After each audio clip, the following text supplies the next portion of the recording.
रामकृष्ण हरी सर्वांना. आज मी बनवले आहे कडधान्यांचे पौष्टिक वडे, जे घरात सर्वजण आवडीनेच खातील आणि संध्याकाळच्या नाश्त्यासाठी तर हे एकदम परफेक्ट आहेत. मी इथे मोड आलेले मूग आणि मोड आलेले चणे घेतलेत. तुम्ही मटकी, काळे वटाणे, सफेद वटाणे असं काहीही घेऊ शकता. शक्यतो मोड आलेली कडधान्यच घ्यायची, कारण ती जास्त पौष्टिक असतात.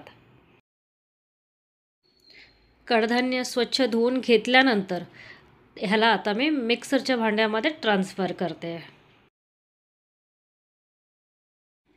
मग त्यात मी लसूण, ओवा, जिरे, हळद, लाल मिरची पावडर, तुमच्याकडे जे अवेलेबल असेल, जसं आपण अळूवड्या, भजी करताना जे साहित्य टाकतो ते सर्व तुम्ही ह्यामध्ये टाकू शकता, जसं आपल्याकडे अवेलेबल असेल त्याप्रमाणे.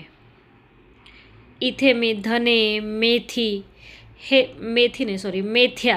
हे सुद्धा ह्यामध्ये टाकलेलं आहे.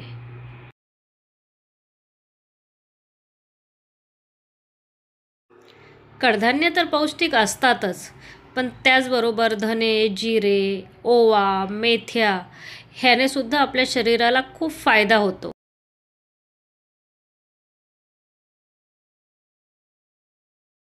चवीप्रमाणे मीठ घातल्यानंतर ओबडधोबड वाटून घ्यायचं आहे, एकदम बारीक पेस्ट नाही करायची. त्यानंतर त्यामध्ये बेसन पीठ, कोथिंबीर, मिरची पावडर, हळद हे सर्व टाकून मिश्रण एकजीव करायचं आहे.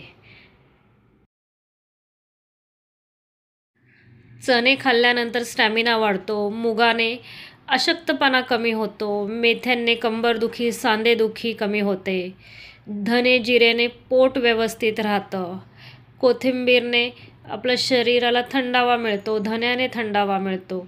तर अशा प्रकारे बरेच असे फायदे आहेत या पौष्टिक कडधान्य वड्यांचे. तर तुम्हीसुद्धा घरी नक्की ट्राय करा. आता हे भज्यांप्रमाणे बनवलेले वडे वाफवून घ्यायचे, जसे आपण अळूवड्या किंवा कोथिंबीर वड्या वाफवून घेत होते. 10 मिनटाकरता ह्याला वाफवायचं आहे मीडियम फ्लेमवर.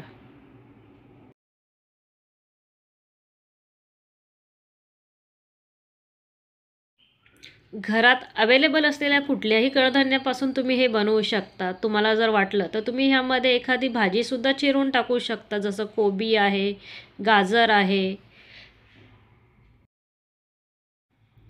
तर आता हे वडे मी वाफवून घेणार आहे 10 मिनटासाठी आणि त्यानंतर त्याला तेलामध्ये फ्राय करणार आहे, ते सुद्धा मीडियम फ्लेमवरच.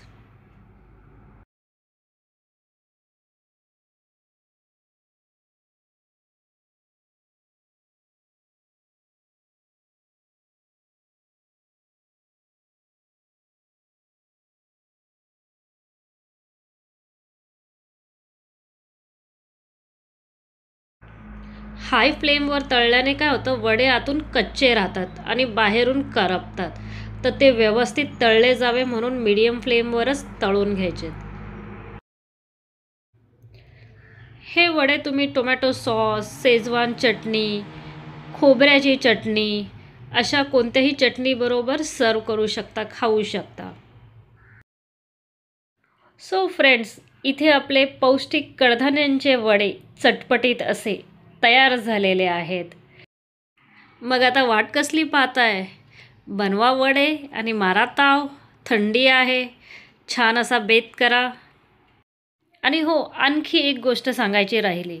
कोणताही तळलेला पदार्थ नेहमी अशा प्रकारच्या चाळणीमध्येच काढायचा. ह्याने काय होतं, सर्व तेल खाली निघून जातं आणि तो पदार्थ तेलकट राहत नाही. कारण जास्त तेलकट खाल्ल्याने त्राससुद्धा होतो ना. मग हा ऑप्शन खूप चांगला आहे. नक्की ट्राय करा. पुन्हा भेटूया.